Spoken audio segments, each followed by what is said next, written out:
जय सिया राम, जय श्री राम, जय श्रीमन नारायण, जय श्रीमन नारायण, जय जय श्री राधे, जय जय श्री। जनाबाई की कथा सुन। महाराष्ट्र की भक्त हुई श्री जनाबाई ऐसा सुंदर ठाकुर जी के प्रति भाव रखती थी। आप आषाढ़ की एकादशी के दिन अपने माता पिता के साथ गई पंढरपुर। आषाढ़ की एकादशी सबसे ज्यादा भीड़ होती है पंढरपुर में, और जानबूझ करके भीड़ में अपने माता पिता का हाथ छोड़ दिया ताकि मैं खो जाऊं। कैसी भक्त है छोटी सी जनाबाई। माता पिता तो व्याकुल हो गए, कहाँ गई हमारी जना, कहाँ गई। और जैसे ही माता पिता खोए जनाबाई नाचने लगी, अब मैं अकेली हूँ, अब मैं विट्ठल को पाऊंगी। छोटी सी 9 साल की 8 साल की जनाबाई चले गए, भूले गए। भीड़ में 3 दिन तक ढूंढते रहे माता पिता, जनाबाई मिली नहीं। इतनी भीड़, माता पिता छोड़ के चले गए। लेकिन जनाबाई बड़ी प्रसन्न थी। मुझे बहुत अच्छा लगता है, पंडरीनाथ भगवान के कितने भी भक्त हैं, हमारे विट्ठल भगवान ऐसे खड़े हैं। कभी जाइए महाराष्ट्र में, दर्शन कीजिएगा, बहुत सुंदर ठाकुर जी हैं। एकमात्र ऐसा मंदिर है भारत में जहां प्रत्येक दर्शनार्थी को गर्भगृह में जाके ठाकुर जी को अंक में लगाने का, अंक में भरने का अधिकार है। सब ठाकुर जी को गले लगा सकते। 2 हैं स्थान, 2 स्थान ऐसे हैं भारत में जहां ठाकुर जी को आप गले लगा सकते। पहला महाराष्ट्र में पंढरपुर, और दूसरा हमारे ब्रजमंडल में श्री गोवर्धन। आप जाओ गिरिराज जी को गले लगा, कोई नहीं रोकेगा। बाकी आप कहीं गले लगाने के लिए गए तो हो सकता है परम पद पे ही हो, परम पद ही हो जाए। एक जगह और था जगन्नाथपुरी में, परंतु फिर शंकराचार्य भगवान ने कहा कि लोग बाग जाने क्या खा के पी के कैसे भी आते हैं, और कई बार विधर्मी लोगों को जब पता चलता है कि भाई ऐसा कोई नियम है कि भीतर गर्भगृह में कहीं वो दूषित भाव से या कुछ उपद्रव करने ना आ जाए, इसलिए बंद कर दिया। तो जनाबाई खो गई। तभी श्री नामदेव जी महाराज उनको अपने घर ले गए। एक दिन बैठी थी चंद्रभागा के तट पर, तो उनको घर ले गए। घर जाकर के रहने लगी, खूब आनंद करती थी जनाबाई।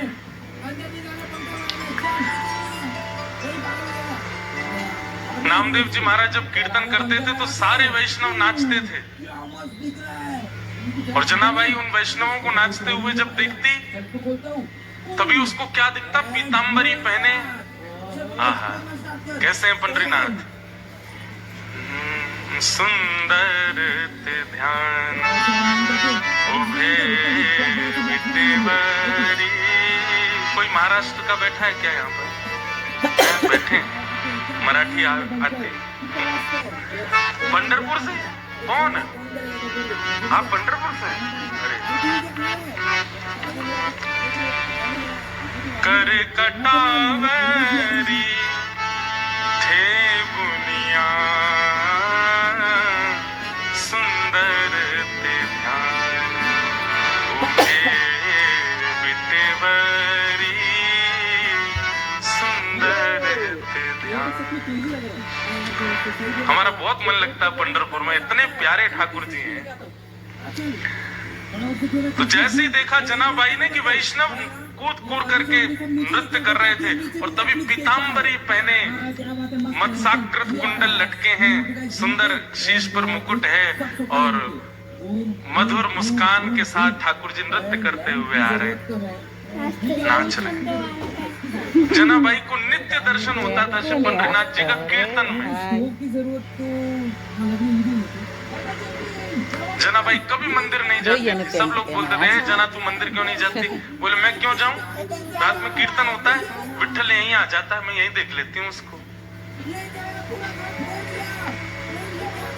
सब लोग बच्ची जान करके सोचते थे कि जना ऐसे ही बोलती है। लेकिन एक दिन एकादशी थी, एकादशी के दिन भयंकर भीड़ होती है पंढरपुर में, और पूरे दिन ठाकुर जी खड़े थे सुबह से रात्रि तक। आज जनाबाई मन में सोच रही थी, आज कीर्तन में पंडरीनाथ नहीं आने चाहिए, क्यों? बहुत थके हुए हैं, यहाँ आएंगे नृत्य करेंगे और थक जाएंगे। लेकिन ठाकुर जी आ गए। तो जैसे ठाकुर जी आए तो जना दौड़ी दौड़ी गई, नामदेव जी से बोली कीर्तन बंद कर दो।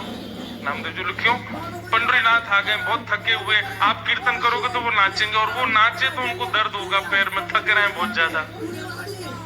तो बोले ये ऐसी बोलती है, अच्छा बैठ जा।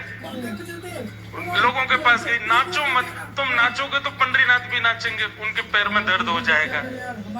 लेकिन किसी ने जनाबाई की बात नहीं मानी। जब कीर्तन विश्राम हुआ, दूर बैठी जना जोर जोर से रोने लगी। अरे कोई जाके मंदिर में पुजारियों को बोल दो घी की मालिश कर दें, पैर में इत्र लगा दें, आज पंडरीनाथ बहुत थक गए हैं। लेकिन जना की बात कौन समझे? अर्धरात्रि का समय, जना रोते रोते रोते सोच रही है आज मेरे पंडरीनाथ विट्ठल के पैरों में दर्द हो रहा होगा।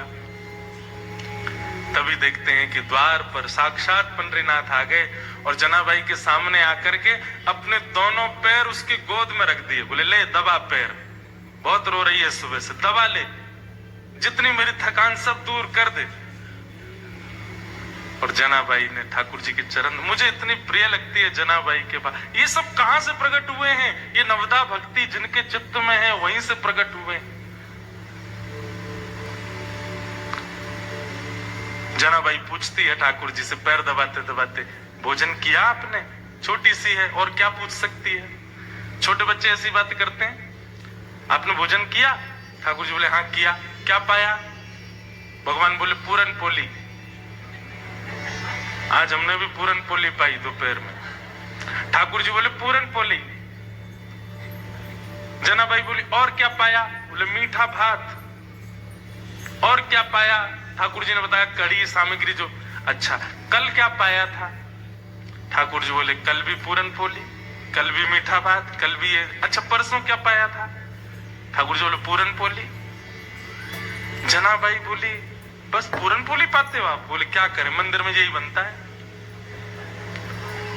अरे मेरे विठोबा का मन भर गया होगा, पूरे दिन पूरन पोली मैं कुछ नया पवाऊं आपको, लेकिन आपको मेरी सहायता करनी पड़ेगी, अकेली हूं, छोटे से हाथ हैं, कैसे बनाऊंगी? ठाकुर जी बोले बताओ क्या करना? ऊपर से जाओ कंडे ले आओ, गोबर के उपले होते हैं ना। ठाकुर जी गए, उपले लेकर के आए, कंडा चेताया, चूल्हा जलाया, और ठाकुर जी बैठे हैं, जना की ओर देख रहे हैं। देखो बंधुओं, भक्ति का स्वरूप कैसा होना चाहिए। आप ठाकुर जी के पीछे पीछे ना चलो, ठाकुर जी आपके पीछे पीछे चले।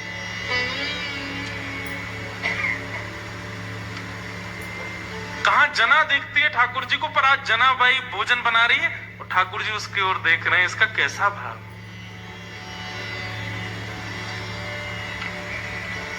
ऐसी जनाबाई किसने नहीं गाया ठाकुर जी को? और वही गायन, वही भक्ति का भाव जब शब्दों में परिवर्तित हो जाता है, वही वंदन भक्ति है। श्रवण भक्ति में निपुणता होगी तो कीर्तन भक्ति आएगी, कीर्तन भक्ति में निपुणता होगी तो श्रवणम कीर्तनम विष्णु, श्रवणम कीर्तनम विष्णु स्मरणम, स्मरण भक्ति प्रबल होगी। आप सबके संग रह के मैं भी भूल रहा हूं। श्रवणम कीर्तनम विष्णु स्मरणम, और फिर स्मरण अगर श्रेष्ठ होगा तो पाद सेवनम। ये बात याद रखिएगा, जिसने कभी लीला चिंतन नहीं किया वो सेवा अच्छे से नहीं कर पाएगा। इसलिए हमारी प्रार्थना है कथाएं सुना कीजिए, और कथाओं में जो लीलाएं सुनाई जाती हैं उन लीलाओं को सुना कीजिए, उसके बाद ठाकुर जी की सेवा किया कीजिए। आप केवल उनको ड्रेसअप नहीं करते हैं, आप केवल उनको सुंदर नहीं सजाना है, यहाँ ये लगा दें, यहाँ ये लगा दें, इससे अच्छे लगेंगे, उनका डेकोरेशन नहीं है ठाकुर जी। वो एक लीला प्रकट होनी चाहिए वहां पर, और वो लीला सुन के ही होगा। स्मरण भक्ति के बाद ही पाद सेवन है, और पाद सेवन के बाद अर्चनम, और अर्चनम में निपुणता जब होगी तब होगा वंदनम। आप शब्द प्रकट कर ही नहीं पाओगे अगर ये बाकी की भक्तियां निपुणता से आपके पास नहीं आई तो। राधाष्टमी का दिन था, हमारे लाल जी किशोरी जी बने थे, चुनरी ओढ़ करके, नथ पहन करके, बढ़िया सुंदर श्रृंगार धारण करके। उस दिन मन में भाव आया कि हे लाल जी, आज आप सबकी एक बधाई चाहिए हमको। और उस दिन एक बधाई का एक पद लिखा ठाकुर जी के आगे। इतना सुंदर पद आज वृंदावन में कितने लोग गाते हैं उसको। बधाई में, हे नाथ हमको बधाई में क्या चाहिए? बधाई में दीजो श्री ब्रज धाम, बधाई में दीजो श्री ब्रज धाम। नैरोबी तो नहीं चाहिए बधाई, ब्रज ही चाहिए ना। हमने अपने लाल जी से कही, मन की हे ठाकुर जी बधाई में कहा दो? बोले ब्रज मंडल दे दो। ये जन्म तो मिल गया ब्रज में, अगला जन्म भी ब्रज में ही मिले। और आपको अगर लगता हो कि मैं मानव बनने योग्य नहीं हूं ब्रज में, तो वन उपवन और मोर बानर में, वन उपवन और मोर बानर, कहीं लिख ली जो मेरो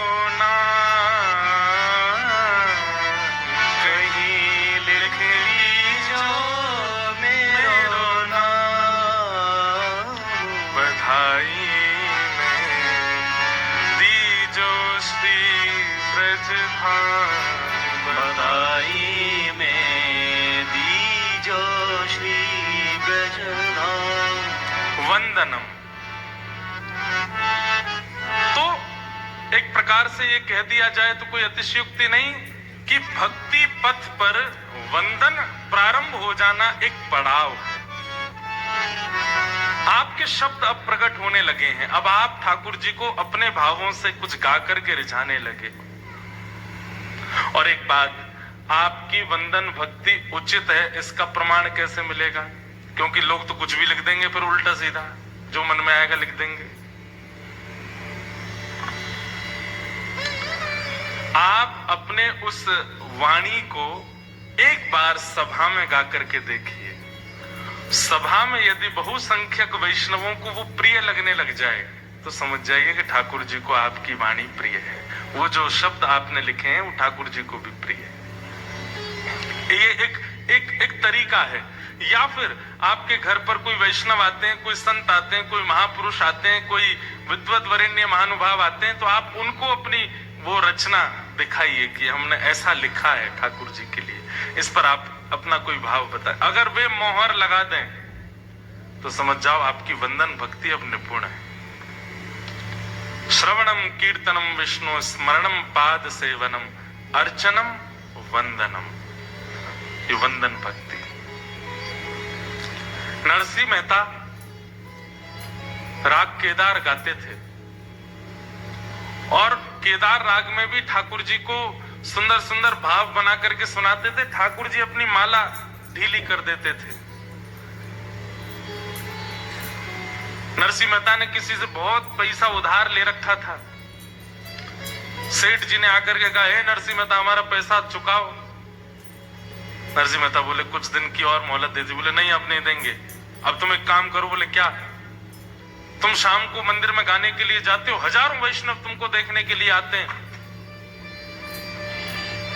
हजारों वैष्णव तुमको देखने के लिए आते हैं, क्योंकि तुम्हारे द्वारा गाए गए राग केदार से ठाकुर जी की माला उतर जाती है। अपने राग केदार को गिरवी रख दो हमारे यहाँ, जब तक पैसा नहीं लौटाओगे राग केदार नहीं गाओगे। और वैष्णव वही देखने आते थे कि ये राग केदार गावे और ठाकुर जी की माला धीमे धीमे खिसके नीचे। नरसिंह मेहता बोले जो आज्ञा। राग केदार गिरवी रख दिया। अब जब तक पैसा नहीं चुकाऊंगा राग केदार नहीं गाऊंगा। लेकिन आज ही नरसिंह मेहता के विद्रोहियों ने एक परीक्षा रखी थी मंदिर में। आज माला हम लोगों ने मोटे सूत की अपने हाथ से बनाई है। अगर आज उसके राग केदार गाने से माला गिर गई तो हम मान जाएंगे कि उसके राग में ही ताकत है। ऐसा भी तो हो सकता है पतले सूत की माला पहना देते होंगे ठाकुर जी को, लेकिन आज माला हमने बनाई है। आज ये राग केदार से गिरा के दिखाए और आज ही नरसिंह मेहता राग केदार गिरवी रख के आए थे। जैसे ही नरसिंह मेहता पहुंचे, सभा पूरी भरी हुई थी। नरसिंह मेहता पहुंचे तो लोगों ने कहा, हाँ भाई नरसिंह मेहता, आज तुम्हारी परीक्षा है, तुम्हारे राग केदार से ठाकुर जी की माला धीमे धीमे उतर जाती है, आज गा के दिखाओ, आज माला हमने बनाई है। नरसिंह मेहता बोले, वाह रे कन्हैया, बड़े अद्भुत हो, परीक्षा भी उस दिन लई जिस दिन राग केदारी गिरवी रख दिया मैंने। नरसिंह मेहता कभी कोई राग गावे, कभी कोई राग गावे, केदार ही नहीं गावे। सब लोग बोले केदारो गाओ, केदारो गाओ।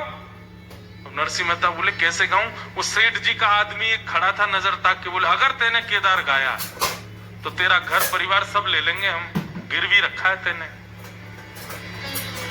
नरसिंह मेहता ने नेत्र बंद करके कहा, ठाकुर जी मुझे प्रतिष्ठा सम्मान की इच्छा नहीं है, पर मेरे गाने से आपकी माला धीमे धीमे नीचे होती है तो कितनों का विश्वास प्रगाढ़ होता है आप पर।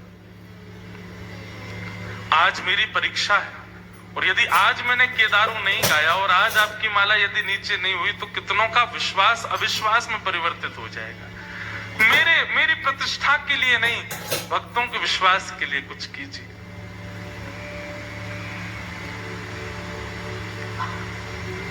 एक रूप में तो ठाकुर जी मंदिर खड़े थे, दूसरे रूप में ठाकुर जी नरसिंह मेहता का रूप धारण करके गए और उस सेठ जी के यहाँ जाकर के जितना उसका पैसा था सब दे दिया। बोले सुनो, राग केदार हमारा मुक्त करो। राग केदारा मुक्त करवा करके और किसी वैष्णव को दे करके और कहा कि अभी मंदिर में नरसिंह मेहता बैठे हैं और वो राग केदार गाने के लिए तत्पर, उनको जाके दे दो। तभी किसी ने जाकर के वो पर्ची दी, उसमें लिखा था राग केदारा मुक्त हुआ और उनके सिग्नेचर थे सेठ जी के। तुरंत जैसे ही गाया नरसिंह मेहता ने राग केदार, गाते ही ठाकुर जी की मोटे सूत की माला भी धीमे धीमे धीमे धीमे उतरने लगी और हजारों लोगों का जो विश्वास था ठाकुर जी के प्रति और प्रगाढ़ हो गया। पर नरसिंह मेहता बोले, ये मेरा राग मुक्त कैसे हुआ? पैसा तो जमा किए नहीं मैंने। दौड़े दौड़े सेठ जी के पास गए, सेठ जी आपने बड़ी कृपा की, हमारी लाज रखी। सेठ जी बोले, नहीं नहीं, लाज क्या रखी, आपने पैसा चुका दिया तो हमने भी मुक्त कर दिया। बोले हमने कब चुकाया? बोले आप आए थे, आप यहाँ बैठे भी थे और आज आप थोड़े क्रोध से में बैठे थे, दोपहर में इतना क्रोध में मैंने आपको देखा नहीं। नरसिंह मेहता बोले, मैं तो मंदिर में बैठा था, फिर कौन आया? ठाकुर जी आए थे। ठाकुर जी नरसिंह का रूप धारण करके गए। तो सोचो, वंदन भक्ति जिसके चित्त में है उसके लिए ठाकुर जी कहां तक पहुंचते। वंदन भक्ति के लिए एक ही उपाय है, पिछली 5 भक्ति जो है वो प्रबल रूप से सुदृढ़ होनी चाहिए। श्रवणम कीर्तनम विष्णु स्मरणम पाद सेवनम अर्चनम वंदनम। अगले वर्ष जब हम नायरोबी आए तब तक कुछ वैष्णव जो आप लोगों में से जिन्होंने 3 दिन कथा अटेंड करी, खूब भाव से की और जो चाहते हैं कि एक नवदा भक्ति उतरे हमारे अंदर, कुछ लिखिएगा ठाकुर जी के लिए छंदबद्ध होकर के। और ऐसे नहीं कि बैठ गए आज से ही हो जाएगा, कल से लिखना प्रारंभ कर दोगे, ऐसा नहीं होगा। कोई कवि बैठा हो तो कुछ कह नहीं सकते हम।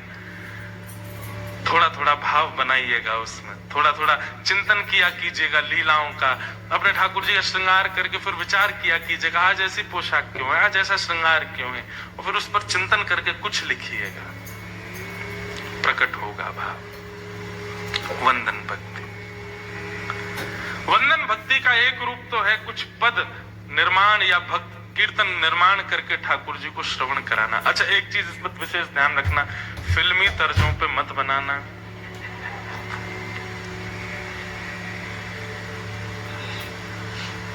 मुझे बहुत सावधानी से बोलनी पड़ती हैं बातें। पता चली कि कोई फिल्मी गाना था, उस पे ही आपने बना दिया, ऐसा नहीं कीजिएगा।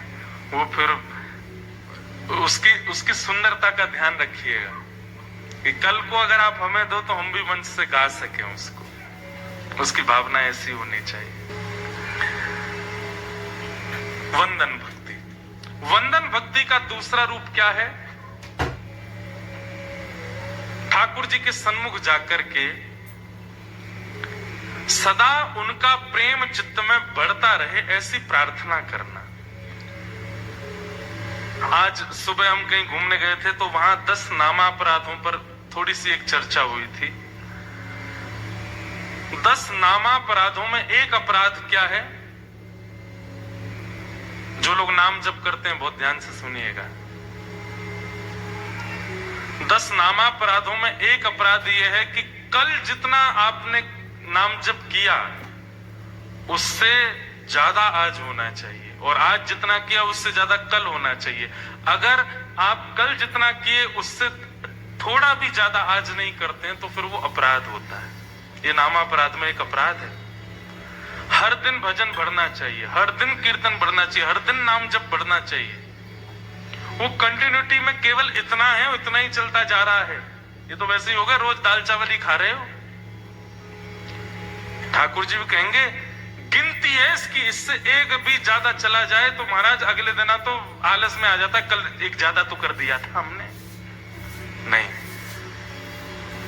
नाम महिमा, नाम जापकों को चाहिए कि आप जितना नाम जप करते हैं कल के नाम जप उससे दुगना होना चाहिए। दुगना नहीं तो थोड़ा ज्यादा हो, कल से थोड़ा ज्यादा आज, आज से थोड़ा ज्यादा कल, कल से जो थोड़ा ज्यादा परसों।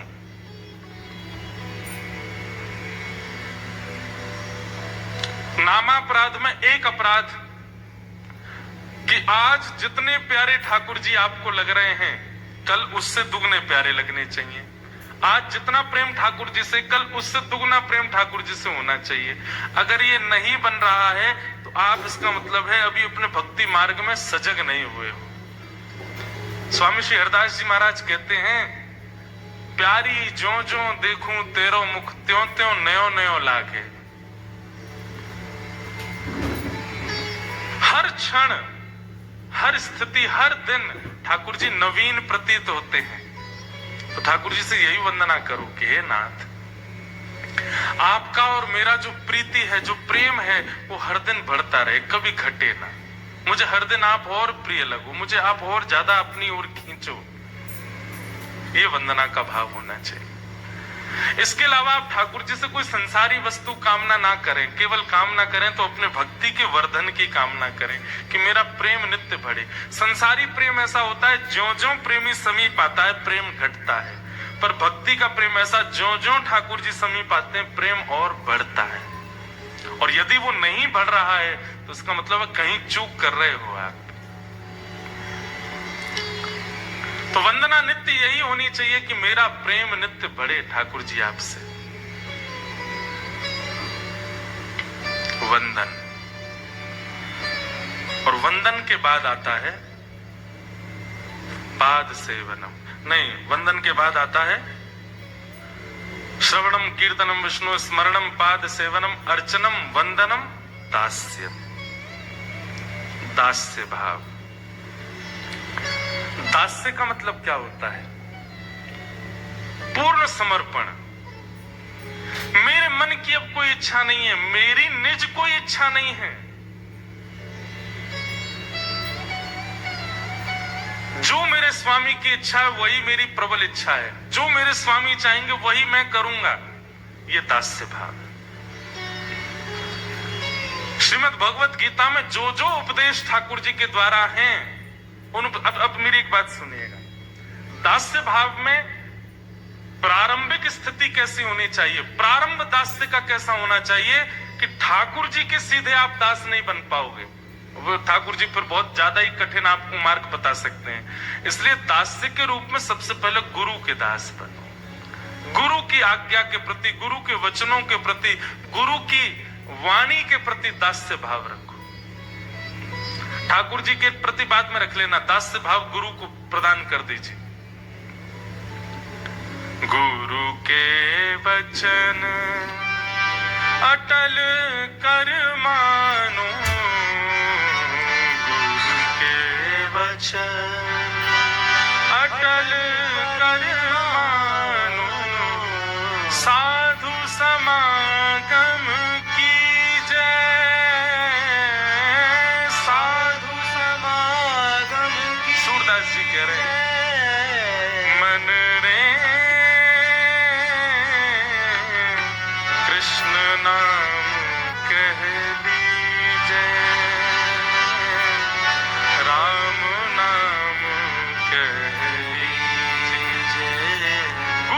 वचन अटल कर मानो। बहुत ध्यान से सुनिएगा।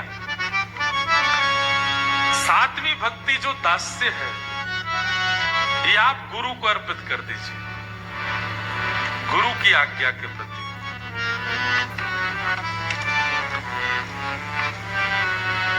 क्योंकि एक बात यह है कि ठाकुर जी की आज्ञा मानने के लिए आप निपुण तब होगे जब गुरु आज्ञाएं बहुत मानी हो।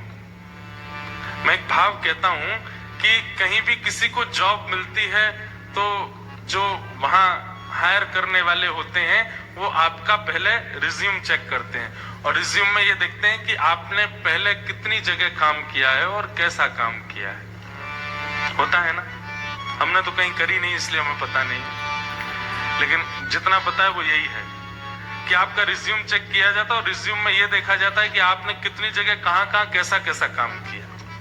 और कहीं पता चल जाता है, अब मान लीजिए नैरोबी में आपको कहीं जॉब चाहिए और पता चले ओहो आप इंग्लैंड में जॉब कर चुके हो, बड़ी बड़ी कंपनीज में आप इतना पैसा आपको मिलता था, ये आपकी डिग्रीज हैं, ये आपकी क्वालिफिकेशन है, इतना आप कर चुके हो, तो स्वाभाविक है कि सामने वाला व्यक्ति रिज्यूम देखते ही आपको वेलकम करेगा कि ठीक है आप कल से ज्वाइन कर लीजिए, कल से नहीं आज से ही कर लो। ठीक वैसे ही ठाकुर जी भी रिज्यूम चेक करते हैं। अपनी सेवा देने से पहले ठाकुर जी यूं देखते हैं, अरे यूं बताते हैं कितनी जगह सेवा करी है, कितनी संतन की सेवा करी, कितनी वैष्णवन की सेवा करी, कितनी गुरुजनन की सेवा करी, कितने महापुरुषन की सेवा करी, कितनी धाम की सेवा करी, कितनी तीर्थन की सेवा करी, कितनी एकादशी निष्ठा करी, कितनों नाम जप किए, सारे रिज्यूम ठाकुर जी चेक करते हैं।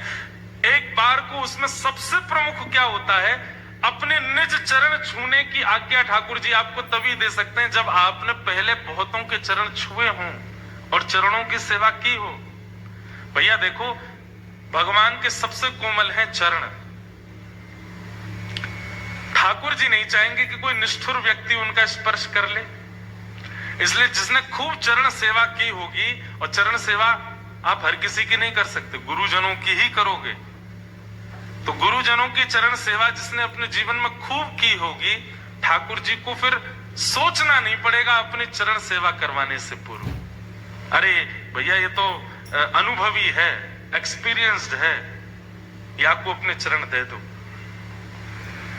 इसलिए दास्य भाव में सबसे पहले गुरु के दास्य भाव बनो, दास गुरु के बनो।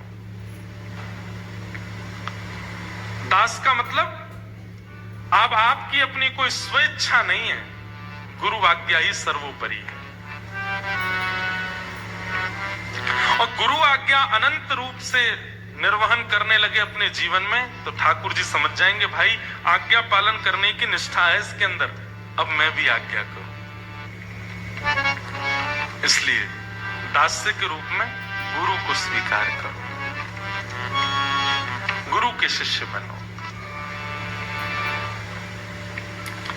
कितने गुरु अर्चकों ने ठाकुर जी को प्राप्त कर लिया,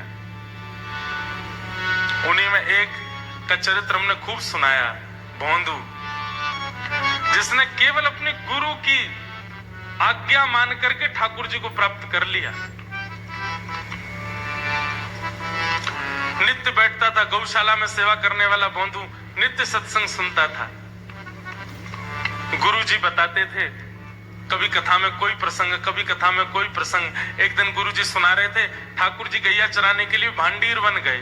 भांडीर वन नाम सुनते ही भोंदू के कान खड़े हो गए, बोले जी भांडीर वन में तो मैं भी गैया चरावे जाऊं, मुझे तो ठाकुर जी मिले ना है वहां पे। तो वो और ध्यान से सुनने लगा। तो गुरु जी बता रहे हैं, भांडीर वन में ठाकुर जी गैया चराने गए हैं और ठाकुर जी का स्वरूप कैसा लग रहा है, बोले तंगो रजच्छुरित कुंतल बद्ध बरह वन्य प्रसून रुचिरे क्षण चारु हासम।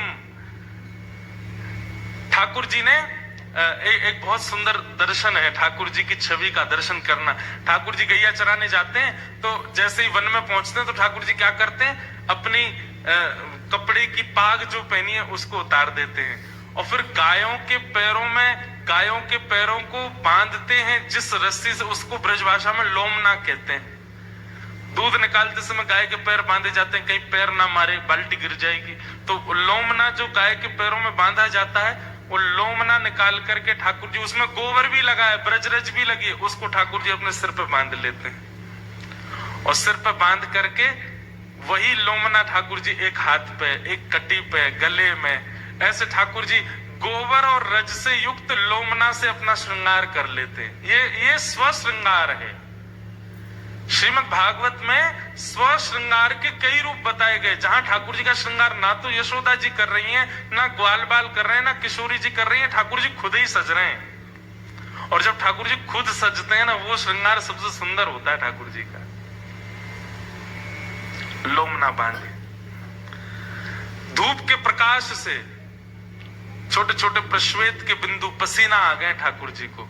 और जब ठाकुर जी गैयाओं के बीच में चलते हैं तो गौ रज उड़ करके मुखमंडल पर लग जाती है और अपने आप ही पत्रावली का श्रृंगार, एक एक बिंदी ऐसे प्रकट हो जाती है और सुंदर सुंदर सुंदर आकृतियां ठाकुर जी के मुखमंडल पर बिना किसी प्रयास के स्वतः ही गजंती माला पहने, पीतांबरी पहने ठाकुर जी जब वन में विचरण करते हैं। अब दूर बैठा भोंदू सुन रहा है और मन में विचार कर रहा है, भांडीर वन में ठाकुर जी गैया चराने आते, मैं जाता हूं, मुझे तो मिले नहीं कभी। लेकिन गुरु जी कह रहे हैं तो इसका मतलब है ठाकुर जी आज भी आते होंगे। मेरी ही योग्यता नहीं थी कि मैं उनका दर्शन नहीं कर पाया। अगले दिन भोंदू इसी तैयारी से गया है, इसी उद्देश्य से गया है कि ठाकुर जी दिखने चाहिए मुझे। गैया चराने के लिए गया भांडीर वन में। और दिन तो गैया चढ़ती थी, स्वयं सो जाता था, लेकिन आज सोया नहीं, आज ढूंढ रहा है कहां है श्याम सुंदर। एक दिन, 2 दिन, 3 दिन बीत गए, लेकिन ठाकुर जी नहीं मिले। भोंदू उदास होने लगा और तीव्रता से ढूंढने लगा। बंधुओं, भक्ति में सबसे विशेष क्या होता है? सबसे विशेष इन्वेस्टमेंट क्या है भक्ति में, बताइए। आप कितनी देर पूजा करते हो, कितना नाम जप करते हो, कितनी एकादशी करते हो, कितनी परिक्रमा करते हो, क्या ये सारे इन्वेस्टमेंट हैं? हैं तो यही सारे इन्वेस्टमेंट है, पर सबसे विशेष इन्वेस्टमेंट क्या है? आप कितनी उत्सुकता से करते हो जो भी करते हो। उत्सुकता जानते हैं? एक्साइटमेंट। नाम जप इज नॉट जस्ट लाइक बस जल्दी जल्दी करना है, अरे राम राम राम जल्दी हो जाए, जल्दी हो जाए, अभी तो बहुत नीचे है, बहुत नीचे, जल्दी कब होएगी, कब है, पर ये करते हैं। ऐसे नहीं। एकादशी वाले दिन you are just looking at time, Dwadashi कब लगेगी, रसोई में कब रोटी बनेंगी, ऐसे नहीं। परिक्रमा कर रहे हैं गिरिराज जी की, राधा कुंडा दे भैया कितनी दूर और रह गया, 2 किलोमीटर, अरे भगवान, ये गिरिराज बाबा हमको शक्तिमान बना दो, उड़ के चले जाएं, 2 किलोमीटर चलना ही नहीं पड़े, ऐसे नहीं।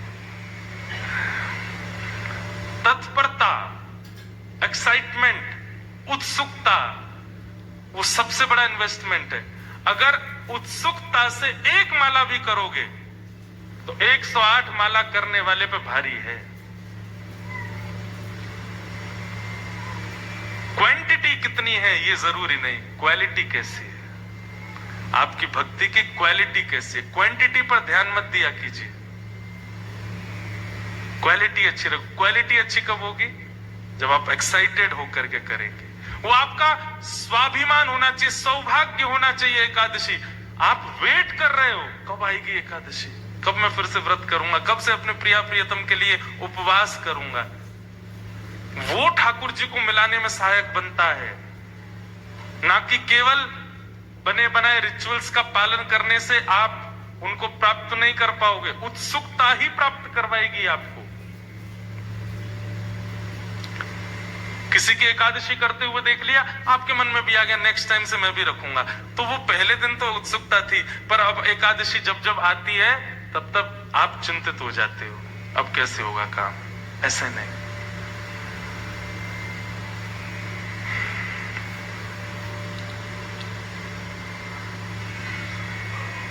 उत्सुकता।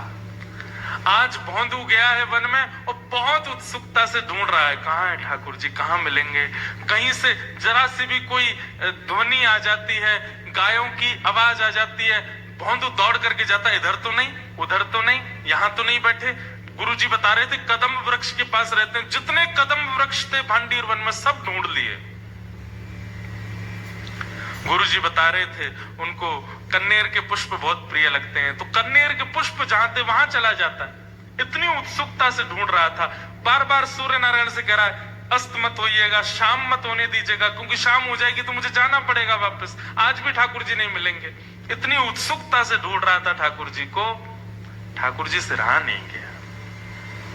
और तभी अपने नंद भवन की गायों के समूह को लेकर के पीतांबरी पहन करके, सुंदर टेढ़ी सी पाग धारण करके, सुंदर घुंघराले केशों की अलकावलियां खोल करके, मधुर मुस्कान लेते हुए, बंक अदा से चलते हुए, टेढ़ी मेढ़ी चाल चलते हुए ठाकुर जी आ गए।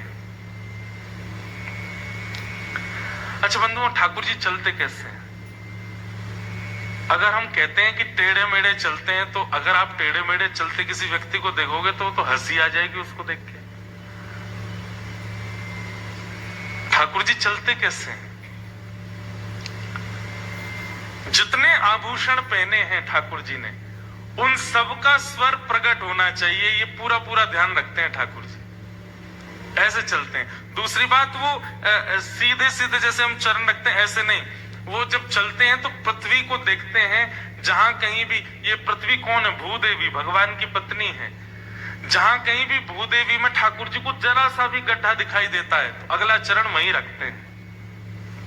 क्यों? ठाकुर जी के मन में भाव आता है ये हमारी पत्नी है, इसको पीड़ा हो रही है, इसकी पीड़ा का एक ही निवारण है, हमारे चरण स्पर्श। तो ठाकुर जी बांके बिहारी कैसे बन गए? ठाकुर जी जब चलते हैं ना तो एक पांव यहाँ, दूसरा पांव वहां, तीसरा पांव वहां, चौथा पांव वहां, ऐसे करते हुए ठाकुर जी चलते हैं, टेढ़ी मेढ़ी सी चाल चलते हैं, इसलिए बांके बिहारी है। और सर्वांगीण अंग के जितने भी आभूषण है सबकी ध्वनि प्रकट होती है उस समय। ठाकुर जी आए, भौंदू देख करके आनंदित हो गया। क्या रूप माधुरी, क्या ललित माधुरी, क्या वेणु माधुरी, क्या त्रिभंग माधुरी। जैसे गुरुजी ने बताया था वैसा ही स्वरूप बिल्कुल। ठाकुर जी आए, आकर के भौंदू के पास आके खड़े गए, अरे तेरो नाम कहा है? भौंदू भूल गया, अपना नाम ही भूल गया। मेरो नाम कहा है? बोले वही तो कह रहा हूं, तेरो नाम कहा है? मेरो नाम सोचन दो, नहीं सोचने दो। ठाकुर जी इतनी जोर से ऐसे, अच्छा अपना नाम ही भूल गो। ठाकुर जी का रूप ही ऐसा। कई एक भजन बनाया था, राम आएंगे तो अंगना सजाऊंगी, राम आएंगे तो दीप जलाऊंगी, राम आएंगे तो ऐसे, बहुत अच्छा भजन था। पर मेरे मन में आया ये प्रैक्टिकल नहीं है। राम आएंगे तो सब कुछ भूल जाऊंगी। राम आकर के भी आपको याद कैसे रह सकता है कि अंगना सजाना है? राम आके आपको कैसे याद रह सकता है कि आपको भोजन बनाना है? तो समझना कोई और ही आया, राम जी नहीं आए। विदुरानी के घर गए थे, पाटा उल्टा रख दिया ठाकुर जी को बैठाने को, बैठ गए। ठाकुर जी बोले काकी जी भूख लगी है, जल्दी कुछ लाओ। विदुरानी केले लेकर के आई और छिलके खिला रही है ठाकुर जी को, केले दूर फेंक रही है। ठाकुर जी प्रेम से पा रहे हैं। इतने में विदुर जी आ गए। विदुर जी आके बोले अरे क्या कर दिया, पहली बार ठाकुर जी घर पे आए, छिलका खिला दिया उनको। रोने लगी सिर पकड़ के, मैं क्या बताऊं, मुझे तो मैं अपनी स्थिति में ही नहीं हूं, मुझे पता ही नहीं मैं क्या कर रही हूं। विदुर जी बीच में आए, ठाकुर जी को कहा ठाकुर जी छिलका छोड़ो, लो लो केला खाओ। ठाकुर जी केला पाए, एक बार पाते ही ठाकुर जी बोले काका जी बिल्कुल स्वाद ना आ रहा। काकी जो छिलका खिला रही ना वहां में ज्यादा स्वाद। क्यों? ये तन बेसुध जब हो जाता है कृष्ण प्रेम तभी प्रारंभ होता है। आपको शुद्ध कैसे रह सकती है उनके सामने आकर के? भौंदू बोलो भूल गो मेरो नाम का है। ठाकुर जी हंस गए, बैठ गए उसके बगल में। कछु तो नाम होएगो? तब भौंदू बोला हाँ याद आ गई। कहा सब मोए भौंदू के हैं। अब भौंदू नाम सुन के तो ठाकुर जी को इतनी जोर की हंसी आई। ठाकुर जी बोले का नाम है तेरो? बोले भौंदू। ठाकुर जी और जोर से हंसे, इधर उधर गिरते गिरते फिर उठे, फिरते बताइयो का नाम है तेरो? बोले भौंदू। ठाकुर जी और अरे बेरो भोंदू, मजाक मजाक में हंसते हंसते ठाकुर जी उसको ऐसे पकड़े, ऐसे हृदय से लगाए, लेकिन भाई ठाकुर जी तो मजाक में कर रहे हैं, भोंदू के प्राण निकल रहे हैं। भोंदू से सहन नहीं हो रहा इतना प्रेम। नेत्र सजल हो गए, मुखमंडल पर मुस्कान, मुख से हंस रहा है, आंखों से आंसू गिर रहे हैं और शरीर पूरा कांप रहा है, रोम रोम उसके खड़े हो रहे हैं। भोंदू आज सोच नहीं पा रहा ये क्या हो रहा है मेरे साथ। गुरु के प्रति दास्यम से ये संभव है।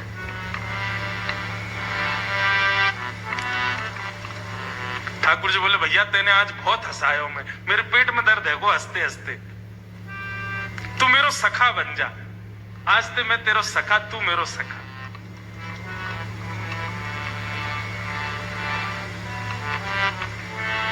और दास्य के बाद अगली भक्ति ही सख्य है। दोनों पूरक हैं एक दूसरे के।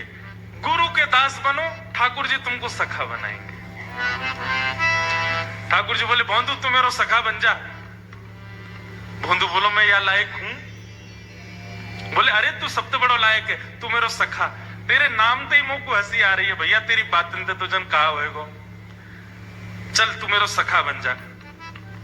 अच्छा एक बात बता, अब बैठो ही रहेगो, बात बनाते रहेगो, कछु खवावेगो मुझे? भोंदू बोलो क्या खवाऊं? बोले कछु लायो अपने संग? भोंदू बोला हाँ 2 रोटी और गुड़ लेके आया हूं। ठाकुर जल्दी खोल जल्दी खोल। भोंदू ने कपड़े की पोटली, बिल्कुल उसमें मट्टी लगी है ना, वो ज्यादा साफ सुथरी कुछ भी नहीं है, ऐसी पोटली खोली, उसमें भी सुबह की बनी हुई बिल्कुल ठंडी रोटियां और उनके बीच में गुड़ रखा है, ठाकुर जी के सामने रख दी। और भोंदू तो बेचारा बोला, इसीलिए तो उसका नाम भोंदू, उसका नाम भोंदू नहीं था, इतना बोला था सब उसको भोंदू बोलते थे। ठाकुर जी के सामने खोल करके इतने में भी हम आप होते तो हम क्या करते, पूरा ऑफर कर देते, पर भोंदू क्या कर रहा है, ठाकुर जी 2 रोटी, एक आपकी एक मेरी, जे गुड़ आपको जे पेरो।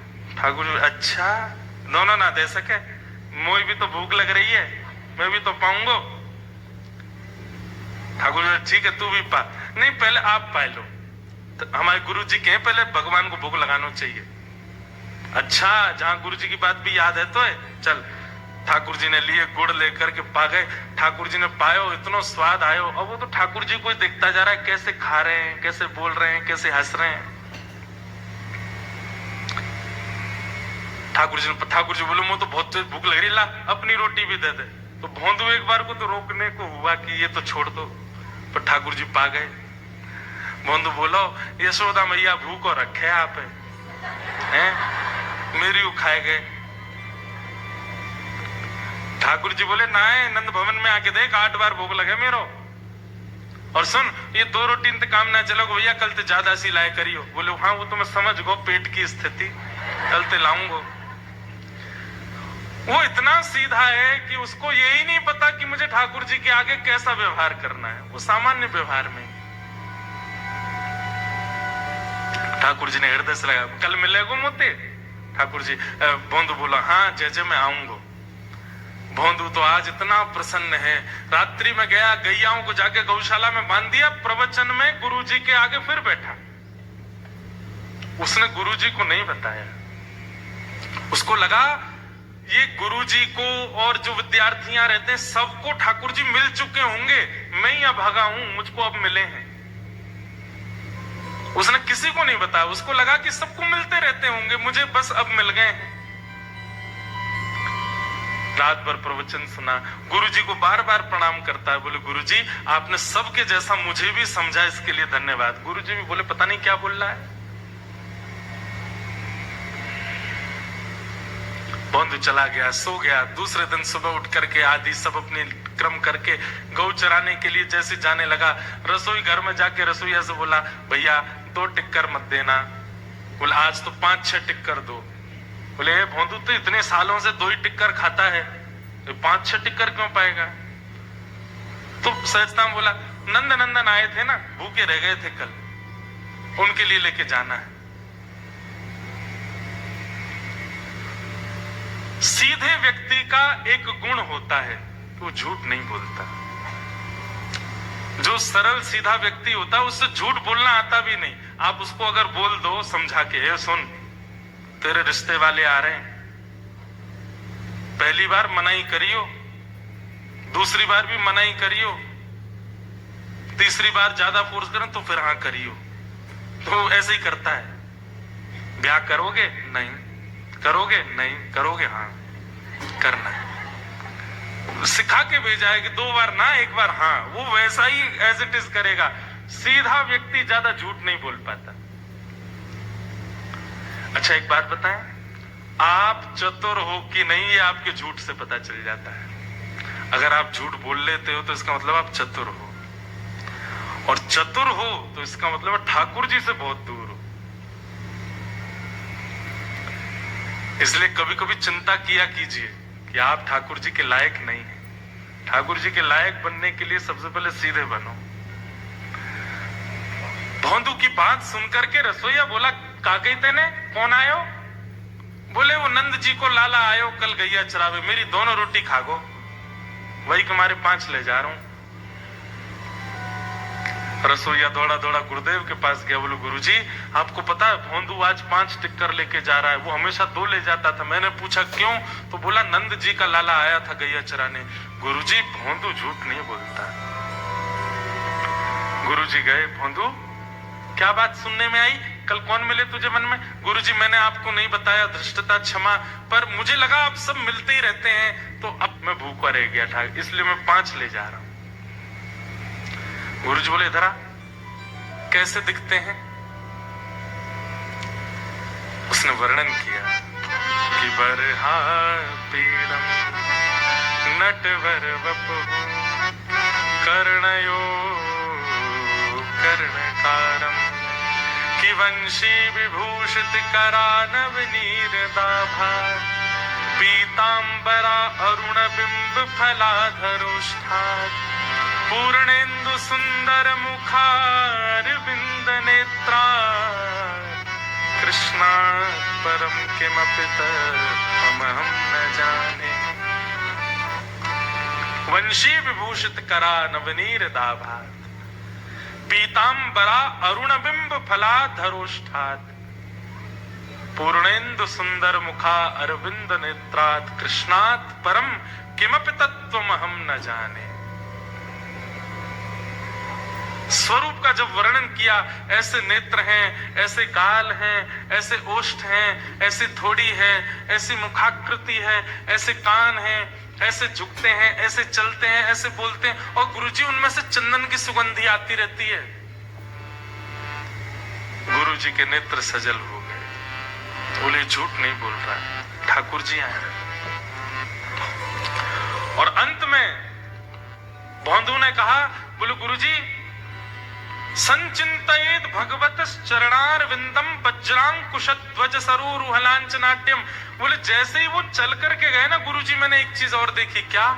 वो जहां जहां चरण रख रहे थे, थोड़े थोड़े वो चंदन की आकृति बनती जा रही थी, और वहां पर कुछ कुछ चिन्ह बन रहे थे। हम जैसे पैर रखते हैं तो केवल पद चिन्ह बनते हैं, पर वो जहां जहां चरण रख रहे थे वहां वहां मानो जैसे कोई चंदन छिड़क दिया हो, वहां कोई इत्र छिड़क दिया, और उसमें बड़ी सुंदर सुंदर आकृतियां बन गई थी। गुरुजी समझ गए, बोले कि इसको निश्चित ठाकुर जी मिले। भौंदू एक काम करेगा? बोले क्या? तू ठाकुर जी को लेके आश्रम आ जा आज। भौंदू बोला गुरुजी मैं लेके आऊं ठाकुर जी को? बोला हाँ तू लेके आ। भौंदू बोला इतने सारे शिष्य हैं गुरुजी, सब इतने पढ़े लिखे विद्वान, आप इन सब से ना कह के मैं गवार ग्वारिया मुझे आज्ञा दे रहे हैं। ठाकुर जी बोले नहीं तू ही लेके आएगा, जा लेके आ। भौंदू तो इतना खुश हो गया, उसको ठाकुर जी से ज्यादा, मिलन से ज्यादा प्रसन्नता इस बात की थी कि मेरे गुरु ने मुझे सेवा दी। नाचता खेलता भौंदू गया, वन में जैसे गया तो ठाकुर जी प्रतीक्षा कर रहे थे वहां पर। अरे भौंदू विलंब से आयो, जाने ना है ब्रह्मादि देवता मेरी प्रतीक्षा करे, तू मोते प्रतीक्षा करवा रहा है। भौंदू आके बोलो ब्रह्मादि देवता सखा थोड़े ही, मैं सखाऊं आपको। अच्छा अब जल्दी कर, मुझको भूख लग रही है, जल्दी पोटली खोल। भौंदू बोला हाँ हाँ खोल रहा हूँ ठाकुर जी।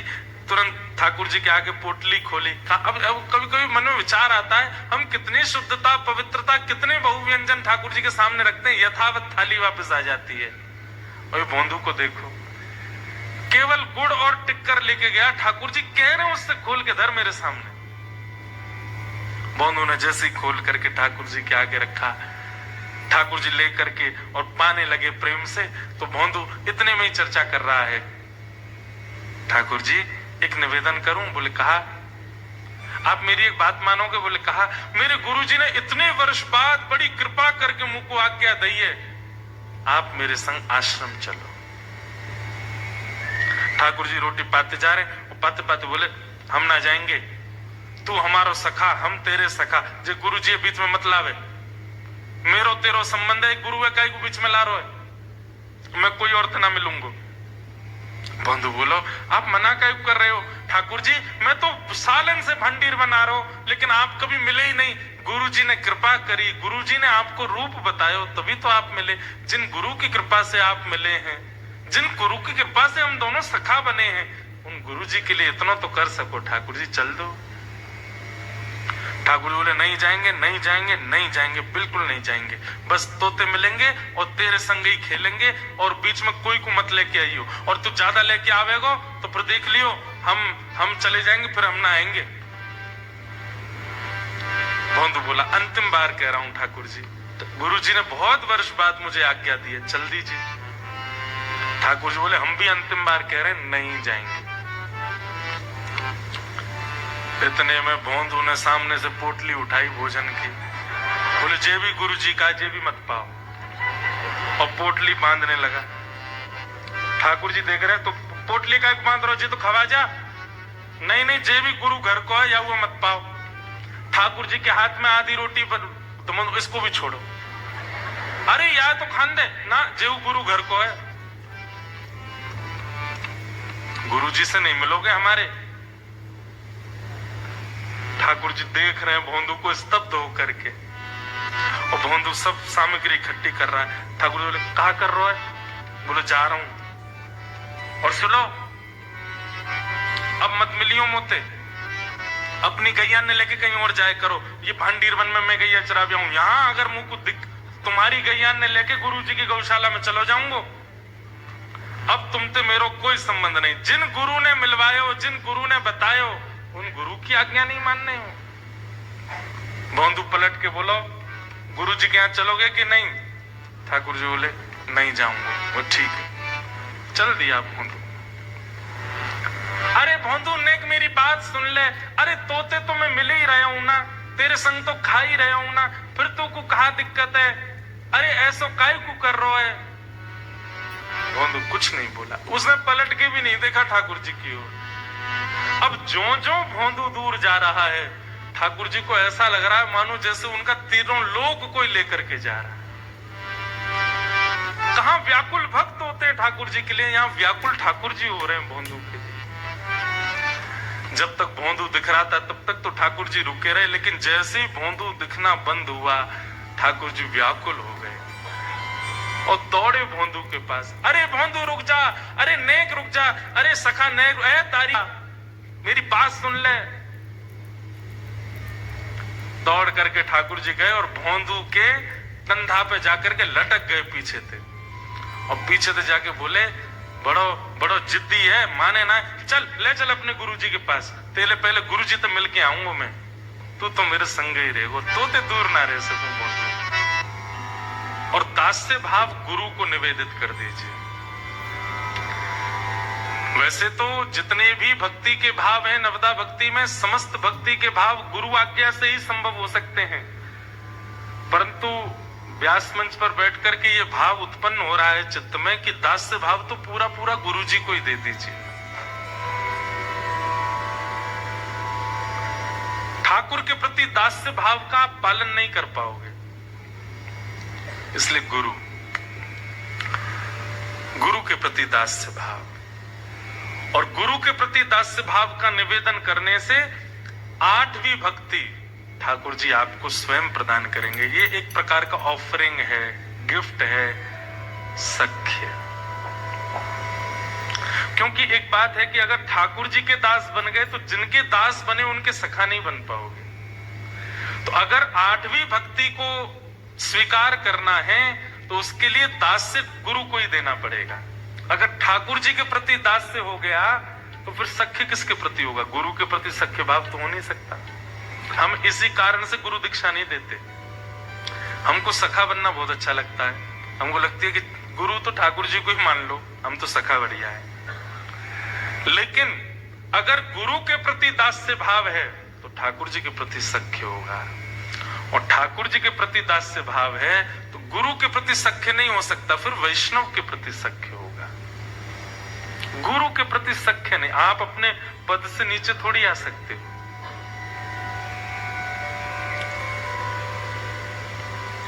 गुरु को चाहिए अपने शिष्य को अपने सम माने, लेकिन शिष्य को चाहिए गुरु के द्वारा ऑफर किए गए सम स्थिति को भी त्यागे, सदैव चरणों में ही बैठे।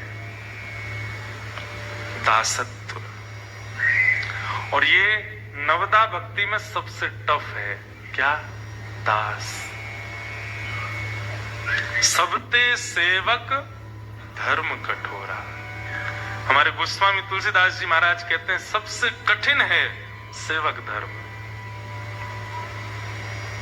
नहीं पालन कर पाते। और गुरु शिष्य का अगर दर्शन करना हो तो हमारे वृंदावन के कई महापुरुष ऐसे हैं जहां गुरु शिष्य परंपरा का दर्शन होता है।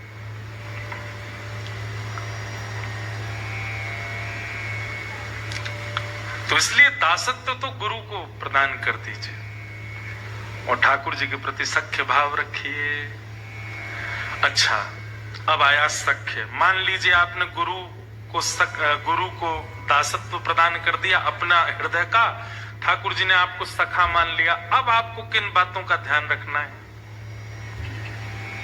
तो श्रीमद् भागवत के सुदामा चरित्र में सखा के 3 लक्षण बताए गए कि कृष्ण स्यासीत सखा कश्चित ब्राह्मणो ब्रह्मवित्तमः विरक्त इंद्रियार्थेषु प्रशांतात्मा जितेंद्रिय।